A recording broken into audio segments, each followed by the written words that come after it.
Y bueno, yo doy las gracias es un privilegio tremendo el poder estar aquí predicando, y lo digo con temor y temblor, porque esto es una iglesia donde hay doctores y maestros y sabios y mucha gente preparada, pero bueno, humildemente yo creo que el Señor me ha dado un sentir, y con todo el cariño y el amor vengo a compartirlo. Pero daros las gracias, es una iglesia esta muy querida. No os conozco a todos en profundidad, pero sí a algunos, también a las mujeres del último retiro en que estuve aquí. Y la verdad es que yo me siento como pez en el agua, es decir, me siento aquí a gusto, es muy afín a nuestra iglesia, y cuanto más hablo con Elena o con su esposo, con Ángel, pues más me doy cuenta de que es muy afín en muchos aspectos, ¿no? Y bueno, pues vengo y aprendo y llevaré allí a mi iglesia lo que Dios me ha dado aquí, ¿no? Así que muchísimas gracias.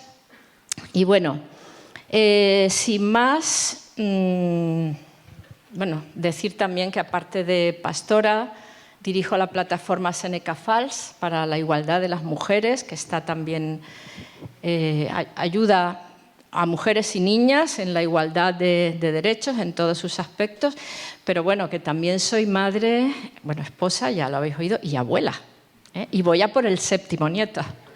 Entonces, eso es una faceta para mí también muy importante, y quiero expresarlo. Doy gracias a Dios por la familia que me ha dado, con sus luces y sus sombras, como todas. Bueno, pues lo que el Señor ha puesto en mi corazón, tengo un PowerPoint, muy nada, 4, cada vez hago menos PowerPoint porque me centro tanto en el texto que a veces se me olvida, y entonces, pero bueno, espero que no os perdáis y que, en fin, que pueda transmitir, ese es el fin de cualquier predicador, transmitir lo que el Señor ha puesto en mi corazón. Si eso se consigue, pues hemos cumplido hoy la misión, ¿no? Así que, bueno, saldrá ahí, muy bien. El título que he puesto es La noche está avanzada, desafíos de la pastoral hoy. Y quiero, bueno, ¿por qué he puesto este título? Yo creo que sin duda estamos en momentos complicados y en momentos difíciles, podríamos decir tiempos de oscuridad. Y yo creo que a través de toda la historia de la humanidad, espiritualmente hablando, se han dado estos tiempos de oscuridad. Sobre todo cuando las leyes protegen y facilitan la maldad, disfrazada muchas veces pues, de tolerancia, de respeto, de inclusión. Y yo creo que esas, a lo largo de la historia, si echamos un vistazo hacia atrás, son las épocas más duras, más oscuras, de más tinieblas, ¿no? Cuando se llama bueno a lo malo. Este texto, que por cierto lo he leído luego varias veces en redes, siempre leo las meditaciones, las reflexiones cortitas que pone nuestro hermano Ángel, y en una de ellas vi también este texto, ¿no? En Isaías 5, 20, 23, cuando dice: «Ay de lo que a lo malo dicen bueno y a lo bueno malo, que hacen de la luz tinieblas y de las tinieblas luz, que ponen lo amargo por dulce y lo dulce por amargo». Y yo creo que eso, ahí ya es cuando estamos tocando fondo de la oscuridad, ¿no? Cuando ya no, lo que es malo no es tan malo, y además se pone como ejemplo, y además lo amparan las leyes. Y eso, estamos en tiempos complicados y difíciles. En Génesis 6, para que veáis un poco que esto, hay muchísimas muestras a lo largo de, si leemos la Biblia, ¿no? De estos momentos de oscuridad a lo largo de la historia de la humanidad, como he dicho, aunque siempre yo creo que la Biblia es la historia, no de la humanidad, sino la historia de Dios interviniendo en la humanidad, ¿no? En Génesis 6, antes del diluvio, un texto tremendo, Dice, vio Jehová que la maldad de los hombres era mucha en la tierra y que todo designio de los pensamientos del corazón de ellos era de continuo solamente el mal. Y se arrepintió Dios de haber hecho hombre en la tierra y le dolió en su corazón. Y dijo Jehová, raeré de sobre la faz de la tierra a los hombres que he creado, desde el hombre hasta la bestia y hasta el reptil y las aves del cielo, pues me arrepiento de haberlos hecho. Tremendo. Pero Noé halló gracia ante los ojos de Jehová. Y aunque quiero hablar de la oscuridad, quiero hablar de la gracia, porque es imposible hablar de la oscuridad y no hablar de la gracia de Dios. Por eso estamos aquí hoy, ¿verdad? Por la gracia de Dios. En las Escrituras hay, si os fijáis, un simbolismo continuo en cuanto a lo que es la noche y también, si observáis, en lo que es lo que llama la Biblia la medianoche. Y yo creo que la medianoche es como la hora, el momento más oscuro, ¿no?, de la noche, lo que llaman la medianoche, ¿no? Y, por ejemplo, en Éxodo 11:4, cuando en la última plaga de Egipto, que iban a morir los primogénitos, excepto los israelitas, por la sangre del cordero, dice que a medianoche las tinieblas vinieron. A medianoche. En Mateo 25:6, las vírgenes, dice que el Señor sorprendió y vino a medianoche y sorprendió a las que no estaban preparadas. Y Pablo y Silas en Hechos 16:25, que en el medio de la oscuridad en la cárcel, dice que a medianoche, ya cuando entonces cantaban himnos y oyeron todos los presos y las cadenas fueron rotas, ¿no? Y Romanos 13:12 dice, conociendo el tiempo, que es ya hora de levantarnos del sueño, porque ahora está más cerca de nosotros nuestra salvación que cuando creímos. La noche está avanzada y se acerca el día. Desechemos pues las obras de las tinieblas y vistámonos las armas de la luz. Las armas de la luz. Aquí los literalistas no sé qué pensarían, ¿no? Las espadas láser, pero sabemos cuáles son las armas de la luz, ¿no? Y en Tesalonicenses, 1 Tesalonicenses 5:5, acerca de los tiempos y de las ocasiones, no tenéis necesidad, hermanos, de que yo os escriba, porque sabéis perfectamente que el día del Señor vendrá como ladrón en la noche, que cuando digan paz y seguridad, tranquilos, no pasa nada, entonces vendrá sobre ellos destrucción repentina como los dolores a la mujer encinta y no escaparán. Mas nosotros, hermanos, no estáis en tinieblas para que aquel día os sorprenda como ladrón, porque todos vosotros sois hijos de la luz e hijos del día. No somos de la noche ni de las tinieblas, por tanto, no durmamos, sino velemos y seamos sobrios. No estoy diciendo ni pretendo, no, estamos en los últimos tiempos, no, porque Dios sabe el día, la hora y cada vez me gusta más decir estamos en los últimos tiempos, solo el Padre sabe la hora, pero sí que tengo claro que sí estamos en momentos complicados de la historia, en una época muy difícil como creyentes y nos vamos a tener, creo, humildemente, es mi percepción, que nos vamos a tener que enfrentar a situaciones muy difíciles. Yo creo que esto es, aunque como dice aquí en Tesalonicenses, que nosotros en teoría no estamos en las tinieblas, por lo tanto dice, para que aquel día os sorprenda, es decir, a nosotros no nos tiene que sorprender, a nosotros nos va a pillar preparados, ¿no? Velando y en sobriedad, en teoría. Pero yo creo que esto es un proceso gradual y que vamos cada vez más hacia esa medianoche, hacia esa densidad de oscuridad. Decía Jesús, ¿no?, él mismo, hablando de esos últimos tiempos, cuando llegue el Hijo del Hombre, ¿hallará fe en la tierra? Esto es tremendo. Jesús se lo preguntó, ¿hallará fe en la tierra? Espero que nos halle si estamos aquí, cuando Él venga. El amor de muchos, decía también, se enfriará. Y eso está ocurriendo, eso está ocurriendo. Yo creo que esta oscuridad, esta densidad de tinieblas está engullendo a muchos cristianos, y lo digo sin juicio, ¿no?, sino es lo que veo, ¿no? Está engullendo comiéndose como un monstruo devorador a muchos creyentes quizá más inmaduros, quizá más tibios, no sé qué palabra poner, pero sí que sé que veo a veces llegando a negar verdades fundamentales de la palabra, principios que hemos tenido tan claros hasta hace años, ¿no? Tan claros, tan inamovibles. Y veo que ya hoy no están tan claros y que todo se está, lo que se llama, ¿no? la sociedad líquida, todo se va diluyendo. Y yo creo que necesitamos hoy más que nunca levantarnos, ser radicales. El llamamiento que dice el texto de Romanos, despertad, ser sobrios. O sea, ser sobrios, estar a lo que tenéis que estar. Cuando uno está sobrio, el que no está borracho está sobrio. Es decir, estoy con mis ojos fijos, centrada en mi vida, sin accesorios que no necesito y sin desviar la mirada, ¿no?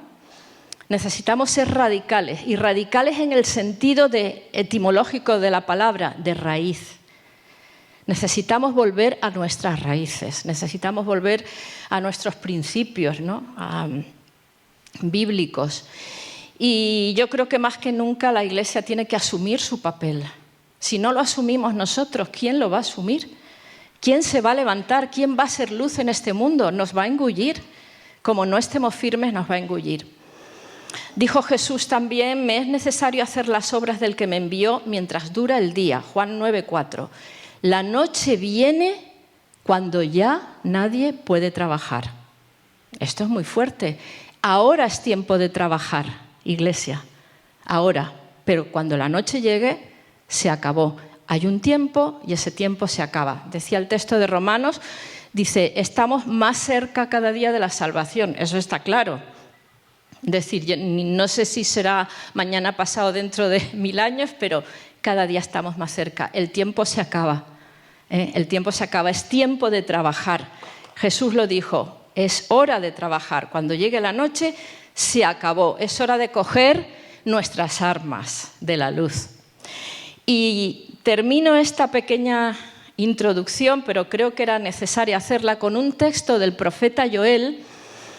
En Joel 3, 9, 11 es un profeta que, bueno, no se sabe muy bien exactamente la época en la que escribió, pero sí está claro que fue una época de denuncias, dicen la mayoría que allá por el año 800 a.C., pero él denunciaba la maldad que había en ese momento contemporáneo, pero luego muchas veces ocurre que se interponen en las profecías dos tiempos, digamos, se superponen, se solapan. Estaba hablando de la realidad contemporánea y estaba hablando del día del Señor, ¿no? El profeta Joel, ¿no? Y eso pasó también a Jesús cuando profetizaba, a veces se solapan los tiempos. Pero hay un texto que quiero aquí entresacar y decía así. Era una época dura, difícil y de oscuridad. Y dice, proclamad esto entre las naciones, proclamad guerra, despertad a los valientes, acérquense, vengan todos los hombres de guerra, forjad espadas de vuestros azadones, lanzas de vuestras hoces. Diga el débil, fuerte soy, juntaos y venid, naciones todas de alrededor y congregaos. Haz venir, oh Señor, a tus fuertes, a tus valientes. Hermanos, tenemos que ser ese remanente. En las épocas de oscuridad, acordaros de la Reforma también, qué oscuridad, qué densidad había, pero se levanta un remanente. Siempre, Noé halló gracia. Hermanos, la gracia de Dios está. Nosotros debemos ponernos, colocarnos bajo esa gracia de Dios y la Iglesia se tiene que levantar hoy más que nunca y ser luminares. Dice, fijaros, forjad espadas de vuestros azadones, es decir, es momento de batalla, es momento de lucha espiritual. Y quien no coja hoy, se levante y coja sus armas, quizá sea engullido, ¿no? El pueblo que conoce a Dios se esforzará y actuará, dijo el profeta Daniel. Yo quiero leeros un texto y no me voy a extender demasiado, pero que el Señor, con todo este pensamiento, puso en mi corazón, y es el texto de la jueza, y lo digo porque la Real Academia admite jueza, de la jueza Débora. Y meditaba yo que la verdad es, no sé si es mi percepción, es un texto, una persona de la que no se predica mucho, de Débora. No sé por qué, pero no se predica mucho. Y la tenía en mi corazón, pero a la vez no quería forzar la situación. Vamos a leer el capítulo 4 y luego vamos a entresacar de aquí unas cualidades que creo imprescindibles para la Iglesia y para el liderazgo. Vamos a leer solo el 4, porque es muy largo, en realidad es 4 y 5, y luego iré entresacando de uno y otro las cualidades más importantes con las que quiero que te quedes en tu corazón, me encantaría. Dice así el capítulo 4 de Jueces. Después de la muerte de Ahod, los hijos de Israel volvieron a hacer lo malo ante los ojos del Señor. Y el Señor los vendió en mano de Jabín, rey de Canaán, el cual reinó en Azor. Y el capitán de su ejército se llamaba Sísara, el cual habitaba en Aroset Goim. Entonces los hijos de Israel clamaron a Jehová, porque aquel tenía 900 carros herrados y había oprimido con crueldad a los hijos de Israel por 20 años. Gobernaba en aquel tiempo a Israel una mujer, Débora, profetisa, mujer de Lapidot, y acostumbraba a sentarse bajo la palmera de Débora entre Rama y Betel en el monte de Efraín, y los hijos de Israel subían a ella a juicio. Y ella envió a llamar a Barak, hijo de Abinoam, de Cedes, de Neftalí, y le dijo: ¿No te ha mandado Jehová, Dios de Israel, diciendo: ve, junta a tu gente en el monte de Tabor y toma contigo 10.000 hombres de la tribu de Neftalí y de Zabulón, y yo atraeré hacia ti al arroyo de Cisón a Sísara, capitán del ejército de Jabín, con sus carros y sus ejércitos, y lo entregaré en tus manos? Es decir, ¿no te ha dicho esto el Señor?, le está diciendo. Y Barak le respondió: si tú fueres conmigo, yo iré. Pero si no fueres conmigo, no iré. Ella dijo: iré contigo, mas no será tuya la gloria de la jornada que emprendes, porque en manos de mujer venderá el Señor a Sísara. Y levantándose Débora fue con Barak a Cedes. Y juntó Barak a Zabulón, a Neftalí en Cedes, y subió con 10.000 hombres a su mando. Y Débora con él. Y Heber ceneo, de los hijos de Obad, suegro de Moisés, se había apartado de los ceneos y había plantado su tienda en el valle de Zaanam, que está junto a Cedes. Vinieron pues a Sísara las nuevas de que Barak había subido al monte de Tabor, y reunió Sísara todos sus carros, 900 carros herrados, con todo el pueblo que con él estaba, desde Aroset Goim hasta el arroyo de Cisón. Y entonces Débora dijo a Barak: levántate, porque este es el día en que Jehová ha entregado a Sísara en tus manos. ¿No ha salido Jehová delante de ti? Y Barak descendió del monte de Tabor y 10.000 hombres en pos de él. El Señor Jehová quebrantó a Sísara, a todos sus carros, a todo su ejército a filo de espada, delante de Barak, y Sísara descendió del carro y huyó a pie. Mas Barak siguió los carros del ejército hasta Oset Goim, y todo el ejército cayó a filo de espada hasta no quedar ni uno. Y Sísara huyó a pie a la tienda de Jael, mujer de Heber ceneo, porque había paz entre Jabín, rey de Azor, y la casa de Heber ceneo. Y saliendo Jaar a recibir a Sísara, le dijo: ven, señor mío, ven a mí, no tengas temor. Él vino a ella a la tienda, y ella le cubrió con una manta, y él le dijo: te ruego que me des de beber un poco de agua, porque tengo sed. Y ella abrió un odre de leche y le dio a beber, y le volvió a cubrir, y él le dijo: estate a la puerta de la tienda, y si alguno viniere y te preguntare diciendo: ¿hay aquí alguno?, tú responderás que no. Pero Jael, mujer de Heber, tomó una estaca de la tienda, y poniendo un mazo en su mano, se la acercó calladamente, le metió la estaca por las sienes y lo enclavó en la tierra, pues estaba cargado de sueño y cansado. Y así murió. Y siguiendo Barak a Sísara, Jael salió a recibirlo y le dijo: ven y te mostraré al varón que tú buscas. Entró donde ella estaba, y aquí Sísara yacía muerto con la estaca por la sien. Así abató Dios aquel día, batió a Jabín, rey de Canaán, delante de los hijos de Israel, y la mano de los hijos de Israel fue endureciéndose más y más contra Jabín hasta que lo destruyeron. Hasta aquí. Luego el capítulo 5 es un canto de Débora, el canto de la victoria, y de ahí vamos a ir cogiendo también algunos detalles, porque el 4 y el 5 se complementan, ¿vale? Yo he puesto, podemos pasar, decir que Débora que lo describe en el versículo 4 y 5, era jueza, profetisa, y esto era el cargo más alto que podía haber en Israel en aquel momento, jueza. Fijaros que eso que hoy ya hay juezas, pero ha costado también que haya juezas, ¿no? Era la voz de Dios. Estaba casado, nos dice, con un hombre llamado Lapidot, no se dice nada de los hijos, aunque yo no sé, intuyo que sí que tenía, porque cuando en Israel no se tenía hijos, bien que se... Pero bueno, esto es una especulación mía. Primera jueza y gobernadora de Israel y primera capellana castrense. Esto es muy interesante, ¿verdad, Antonio? Primero estuvo allí en el campamento, ministrando a los guerreros con el ejército. Leí también en estos días, bueno, mientras reflexionaba sobre el tema, un artículo que está en el perfil de Facebook del Consejo del Poder Judicial, un artículo sobre Débora, y me llamó mucho la atención porque es algo secular, y la ponen como la primera jueza de la historia. Y hablan de Débora y hace pues 3.000 años, 3.100 y pico años, ¿no? Así que esto es muy interesante. Si podemos destacar una primera cualidad de Débora, podríamos decir que es la sabiduría. Sabiduría. Dice aquí que todos subían a escuchar a Débora, gobernaba Débora, acostumbraba a sentarse bajo la palmera y los hijos de Israel subían a ella a juicio, subían de todo Israel. Subían a ella a juicio, era una mujer, era mediadora, era, en fin, y juzgaba.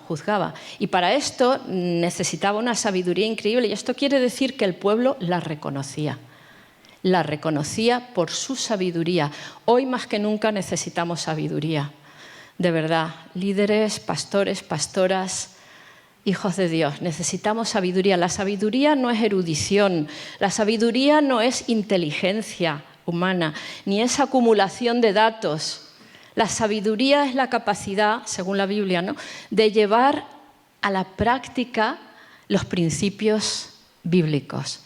Es la capacidad, es decir, una persona que tiene sabiduría es una persona muy práctica y que sabe manejar, que para dar consejo, tienes que tener los pies muy en la tierra. Y hoy necesitamos líderes, pastores, pastoras con los pies bien en la tierra, bien en la realidad, tocando la realidad, los problemas, la humanidad. Necesitamos a veces humanizarnos un poquito más. Sabiduría. Su ministerio era respetado y reconocido por su gente. Todos venían a ella. Podemos recordar el texto de Hebreos 13:7, ¿no?, cuando dice: acordaos de vuestros pastores que os hablaron de la palabra de Dios, considerad, o sea, acordaos, reflexionar cuál haya sido el resultado de su conducta, imitad su fe. Es decir, no seguimos a ciegas a personas, a pastores o a pastoras, no seguimos a ciegas, sino que reflexionamos, consideramos, que dice aquí, el resultado de su conducta. Y valorando su testimonio y el resultado de su conducta, entonces seguimos, ¿verdad? Necesitamos confiar. Si algo se necesita de una iglesia hacia sus pastores y pastoras, consejo pastoral, es confiar. Cuando perdemos la confianza, algo está fallando. Eso hay que solucionarlo. Confiaban en Débora, iban a ella a juicio, porque veían el resultado de su conducta, ¿no? Dice también en Tesalonicenses, primera, que reconozcamos a esos que trabajan, a esos que presiden y que los tengamos en estima y amor, pero por causa de su trabajo, de su obra, de sus frutos, el resultado.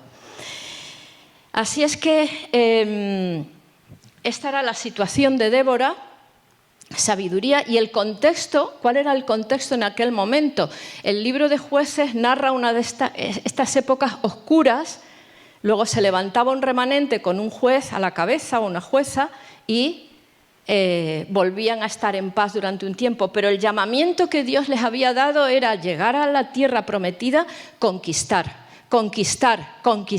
pelead, eliminar cualquier enemigo, no porque los enemigos en aquel momento eran un peligro tremendo, iban a extinguir a Israel, iban a destruirlo, querían borrarlo del mapa.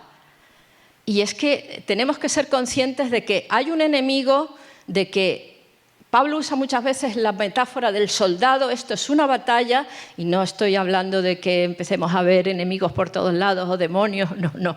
Estoy hablando de que seamos conscientes de que esto es una batalla espiritual.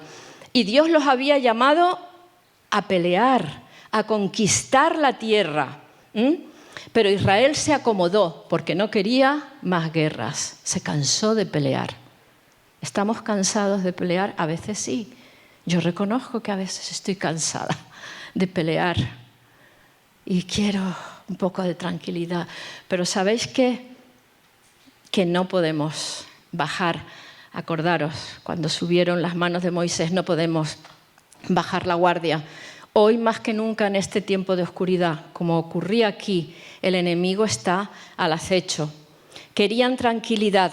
Hay un texto en Josué capítulo 2 que es tremendo, hablando de cuando entraron en la tierra y dice, después de esta generación, de la generación de Josué, Caleb, los que entraron en la tierra, dice, se levantó otra generación que no conocía a Jehová ni la obra que él había hecho por Israel. Qué triste, ¿no? Se levantó una generación que ya no conocía al Señor, ni conocía la obra que Dios había hecho durante el desierto.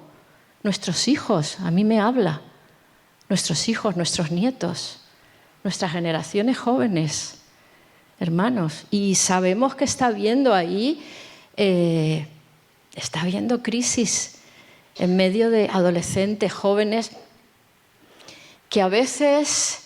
Los adolescentes, para mí es difícil alcanzar a los adolescentes, ya a lo mejor es por la edad, pero ¿qué está pasando, no? Yo no me gustaría que se dijera, se levantó otra generación que ya no conoció a Dios y que ya no conocían las obras que Dios había hecho, los milagros tan fuertes a través de todo el desierto. Dios mío, este versículo me ha impactado. La Iglesia tiene que tomar su lugar, hermanos, y el liderazgo tiene que tomar su lugar. La vida cristiana es de todo esto puesto menos tranquila. Y tendemos, hay algunos que no, que es que son espíritus guerreros, pero hay otros que a lo mejor tendemos más a la tranquilidad, a la paz, entre comillas, porque no es la verdadera paz. Y os voy a explicar por qué. Yo creo que necesitamos posicionamiento. Es decir, aquí no vale la neutralidad. Yo es que esto es algo con lo que lucho mucho siempre, ¿no? ¿Por qué será, no? La neutralidad.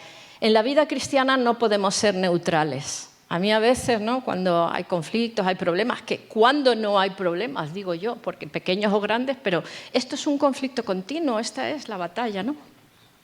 Cuando a veces estoy aconsejando a alguien o dicen, yo es que no quiero problemas. Yo no quiero problemas, así que yo no voy a decir nada. Y a mí estas cosas me sacan de quicio. Porque es que, pero ¿cómo que no quieres problemas? ¿Y Jesús no tuvo problemas? Dios mío, unos problemas tan gordos que le llevaron a la cruz.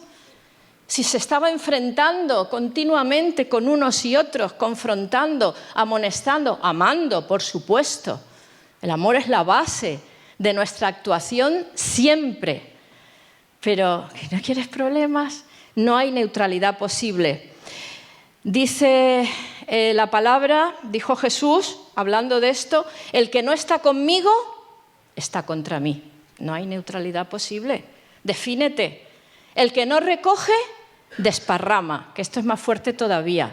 El que no está recogiendo, el que no está avanzando, el que no está conquistando, el que está parado, desparrama. Estás desparramando, estás destruyendo. La omisión es una forma de destrucción.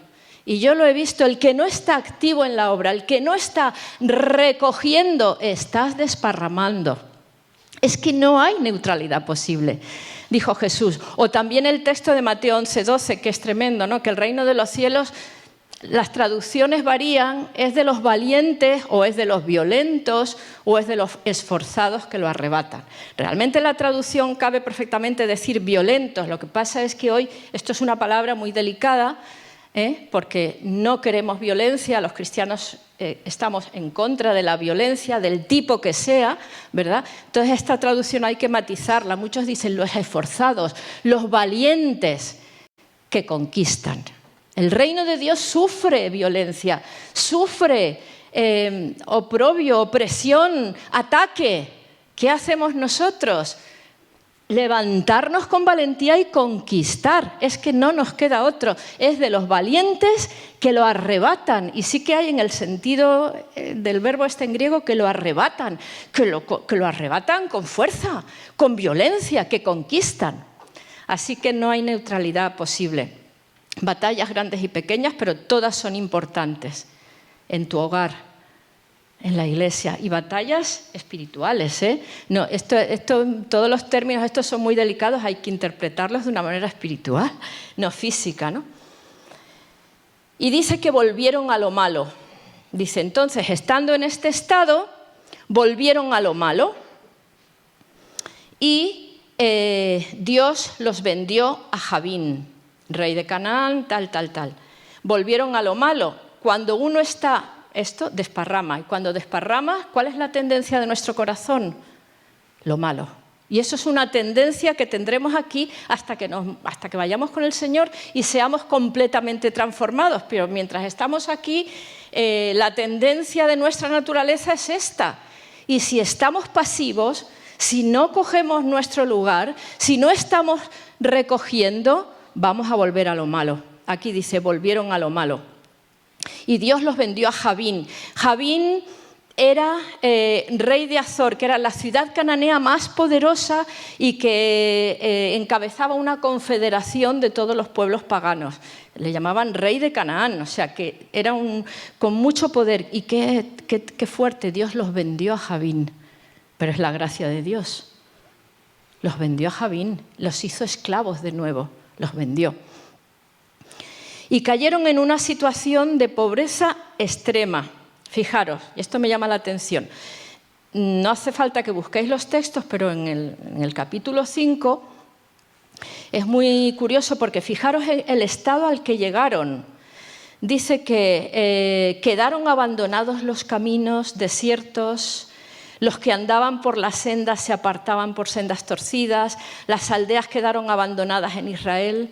Todo había decaído, es decir, quedó todo desolado. No salían por temor, se escondían. Los campesinos habían abandonado las aldeas, habían abandonado sus sembrados, las ciudades vacías, gente temerosa. Este era el pueblo de Dios. Dice en el capítulo 6, hablando de la labor de Gedeón, pero es interesante porque dice que, hablando de esta situación, venían los enemigos, devastaban todo. Y dice que Israel empobrecía. El pueblo de Dios empobreciendo. Hermanos, si somos los más ricos del mundo, qué triste que ponga... Y el pueblo de Dios empobrecía. ¿Estamos empobreciendo? Ojalá que no. Ojalá que no. Ojalá que nos levantemos y luchemos para no caer en la pobreza y en la desolación. El pueblo de Dios. Hay otra clave muy interesante, dice también, describiendo la situación, dice que, también aquí en el capítulo 5, versículo 8, dice, cuando escogían nuevos dioses, la guerra estaba a las puertas. Cuando escogían nuevos dioses, la guerra estaba a las puertas. Y lo que ocurre es esto, que cuando dejamos de estar en nuestro sitio, dejamos la pelea, dejamos la lucha espiritual, la guerra está a nuestras puertas. ¿Queremos tranquilidad y paz y seguridad? Pues la guerra está a tus puertas. Porque ¿sabes qué pasa? Que el enemigo campa a sus anchas en tu vida, en tus hijos, en tu familia y en la iglesia. Eso es lo que ocurre cuando hay esa pasividad. Y escogían nuevos dioses. Claro, esto es todo como una cadena. ¿Qué es escoger nuevos dioses? Hoy no vamos a Baal, ¿verdad? Ni vamos a Buda, quiero decir, como creyentes, ¿no? Los nuevos dioses son los nuevos dioses de hoy.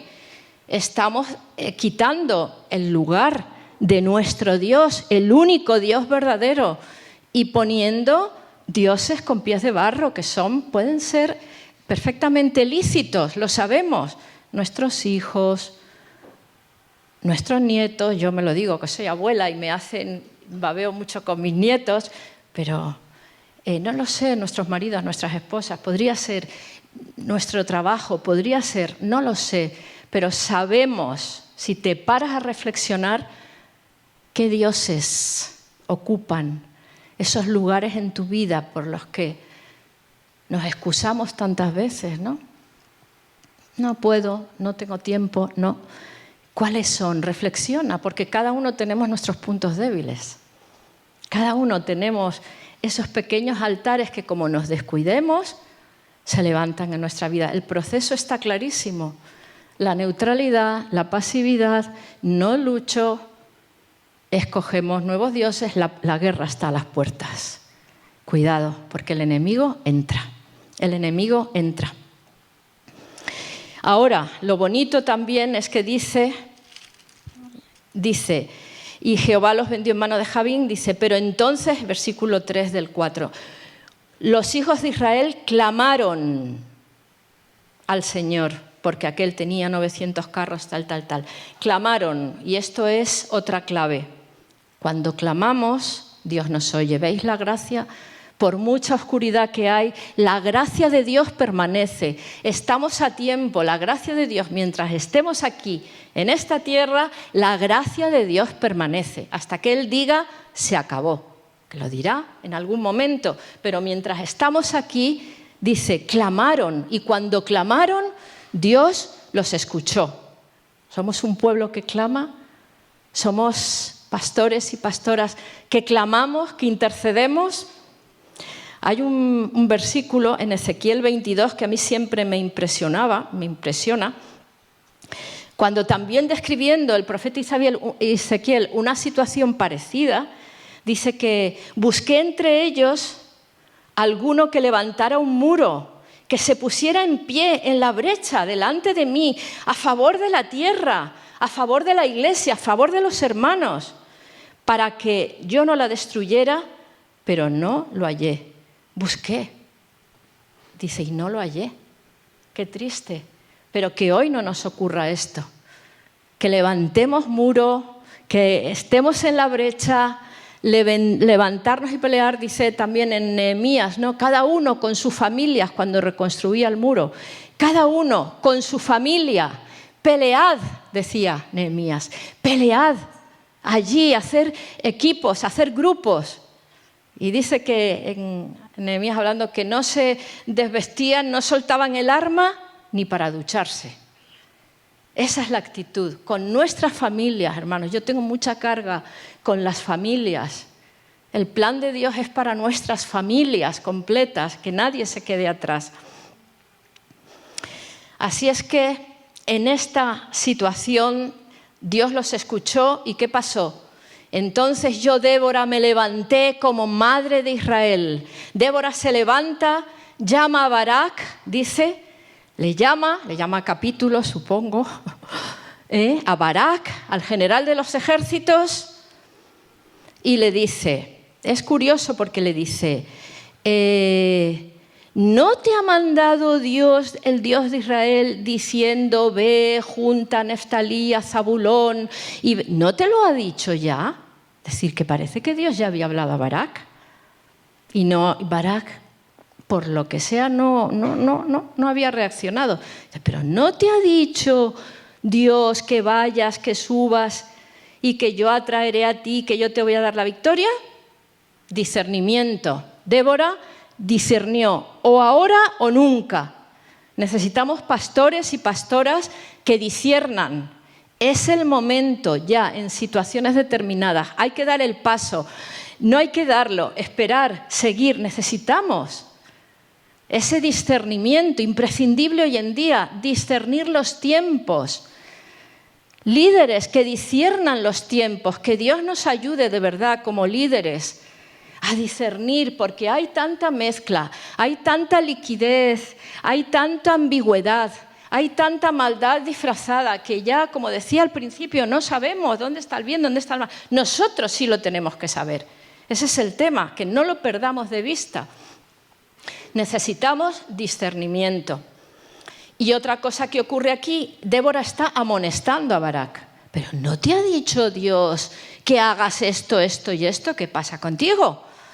No sé, yo estoy poniendo el tono, pero lo está amonestando, amonestación. Hemos perdido la amonestación. Es importantísima porque cuando dejamos de amonestarnos unos a otros, como dice Romanos, amonestaos unos a otros, primero dice, llenos de todo conocimiento, de todo amor, llenos de toda sabiduría, amonestaos unos a otros en el Señor. Y es que la amonestación, ¿sabéis qué hace? Limpia. La amonestación nos limpia. Amonestar es limpiar a una persona. Entonces, como dice ese texto de Romanos, llenos de todo amor y de todo conocimiento, amonestaos unos a otros. Si no tienes amor y sabiduría, la palabra según la versión, mejor que no amonestes. Y mejor también que primero quitemos nuestra viga, ¿verdad? Pero hay que hacerlo, porque eso nos limpia, hermanos, y eso es algo que cuesta. Yo por experiencia digo que a veces nos cuesta en las iglesias, ¿no?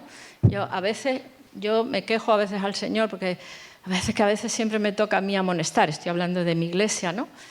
Y no es, a veces se pasa uno, no es lo que más me gusta, vamos. Pero hay que ser ahí, tener la visión espiritual y hacerlo. Pero tenemos que hacerlo todos, no solo los pastores, sino unos a otros en amor. Y es de agradecer, porque si no, no crecemos. Si no, crece la cizaña o la paja, pero no crece el germen, ¿no? Y dice que entonces, una vez que le llamó a capítulo, que le dijo, reúne a todas las tropas y vamos a pelear.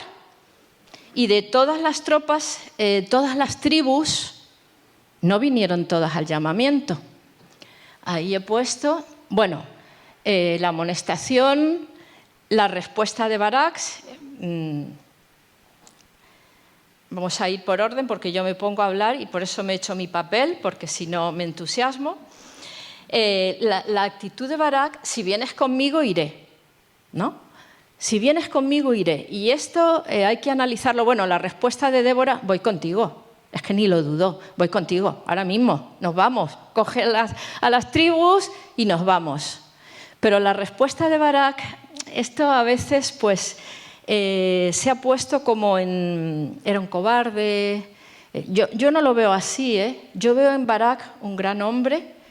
Veo admirable el hecho de que supo ser humilde y sujetarse o seguir el consejo de una mujer.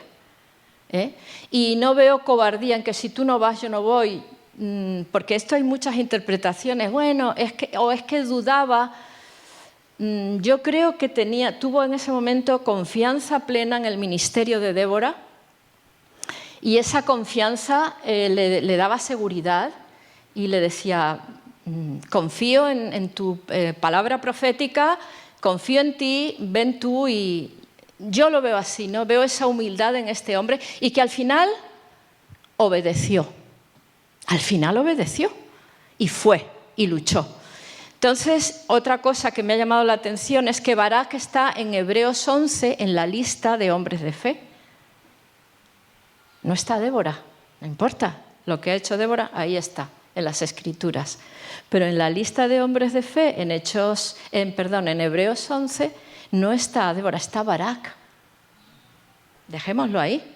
Dios sabe. Y por eso digo, ¿no? Esto como que me confirmó mi interpretación. No lo veo un hombre cobarde, veo un hombre que confió plenamente en el ministerio de una mujer, que fue Débora.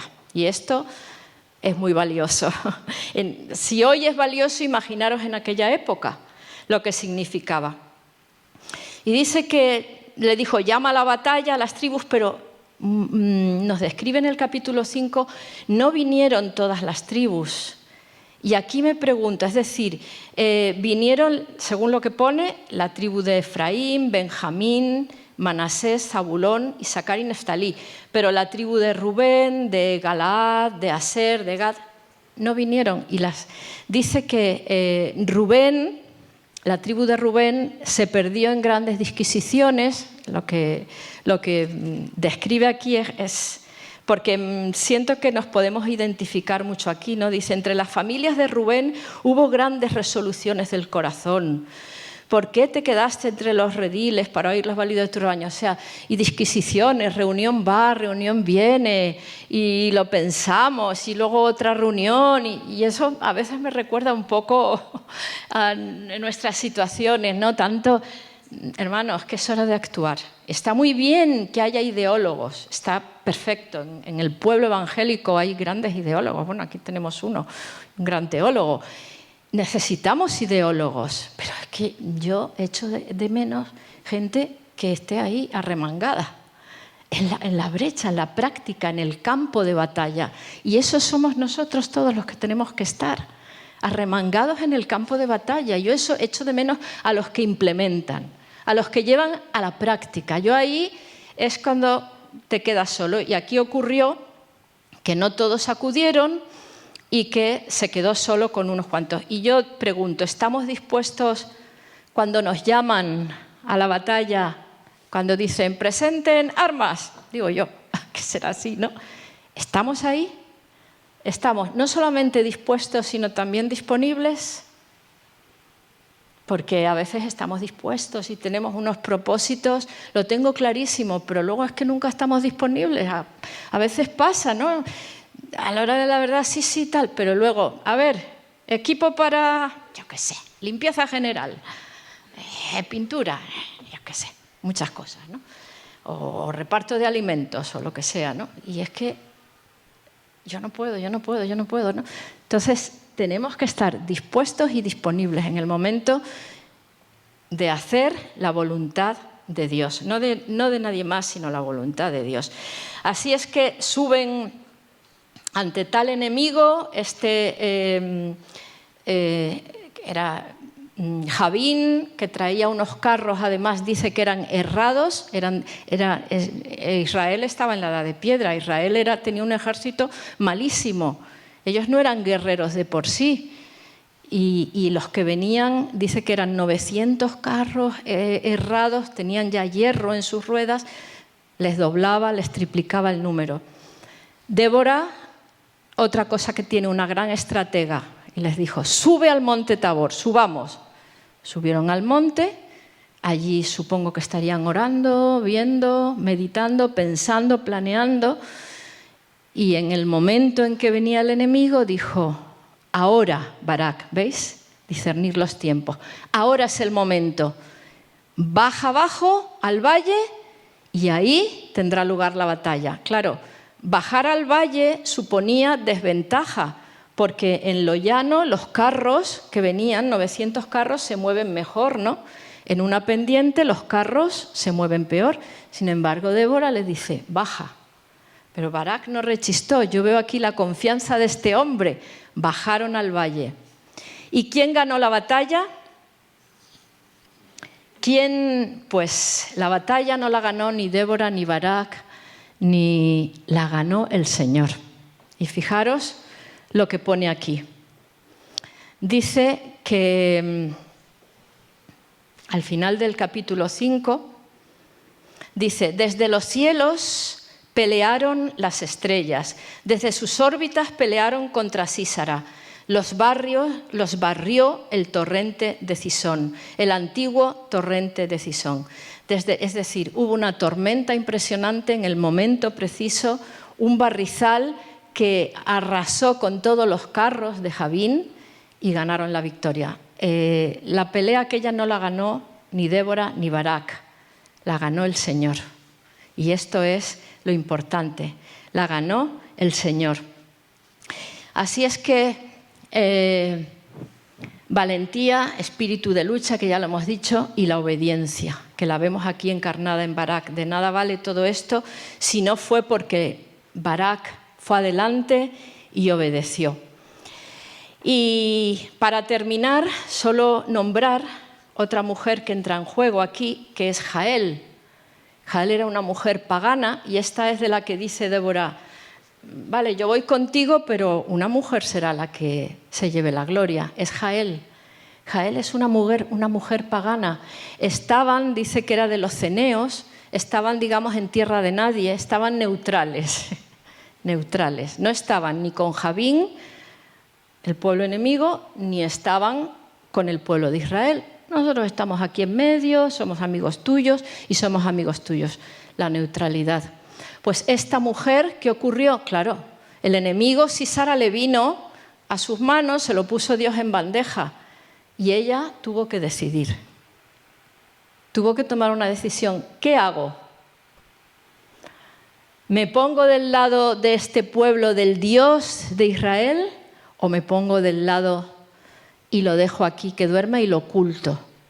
Ella tomó una decisión, tuvo que tomar una decisión. Hay veces que tenemos que tomar decisiones. Claro, ahora nos resulta esto muy cruel y muy... Le clavó una estaca, lo mató, todo como... pero tenemos que irnos al contexto cultural del Antiguo Testamento, ¿vale? Y entender. Esta mujer la llama, luego en su canto, la llaman bendita de Jehová, porque decidió ponerse del lado de Dios. ¿Veis? Como no se puede, a la larga, no se puede estar neutral. A la larga hay que tomar una decisión y ella tomó la decisión de ponerse. Me recordó a Rahab, cuando en Jericó, ¿no? Rahab se puso del lado del pueblo de Dios. Ella había oído hablar, esta mujer había oído, sabía del Dios de Israel. Y esta mujer pagana, extranjera, pero tuvo que tomar una decisión.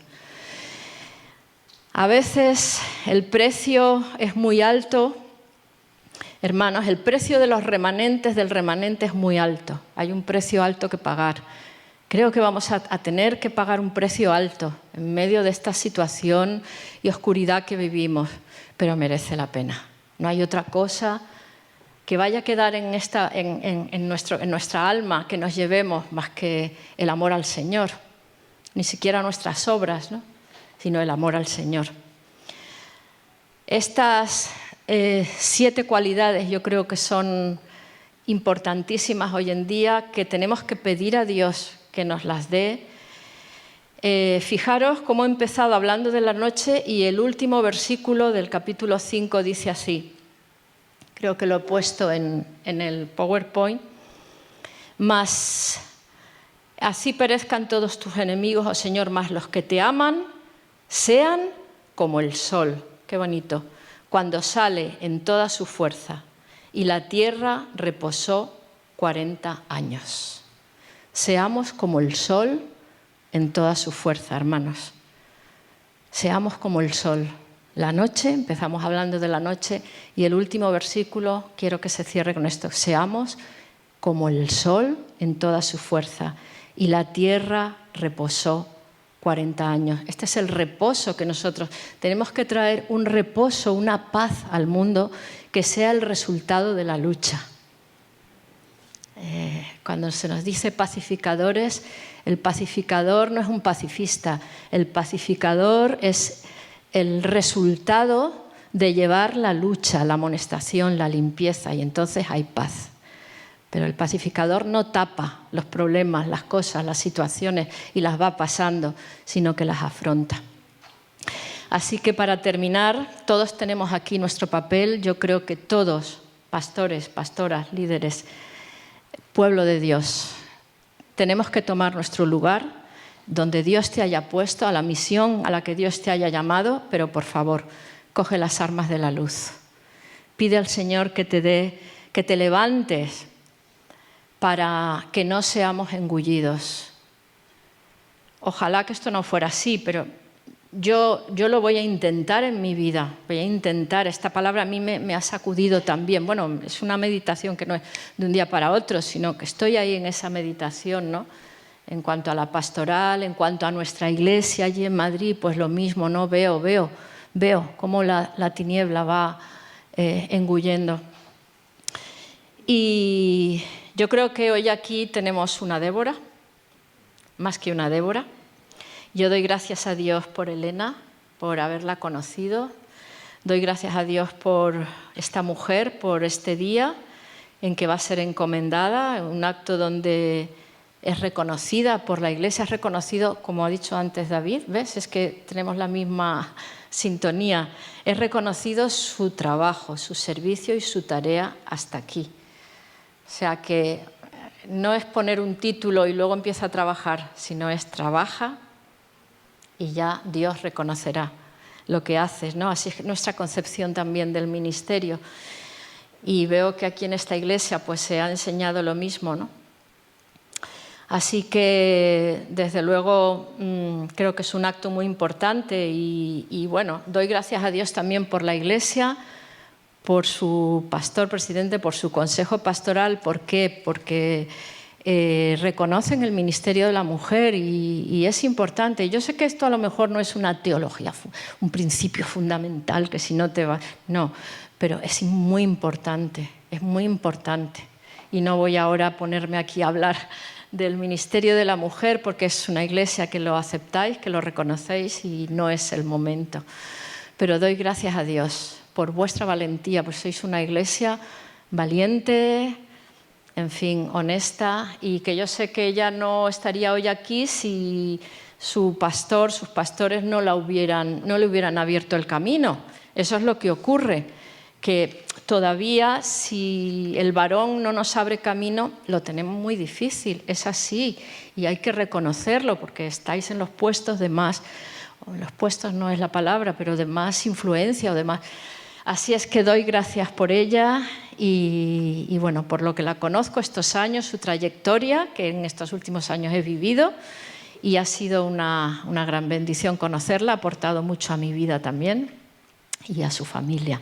Una familia preciosa. Así que yo, por mi parte, nada más. No sé si, Ángel, eres tú el que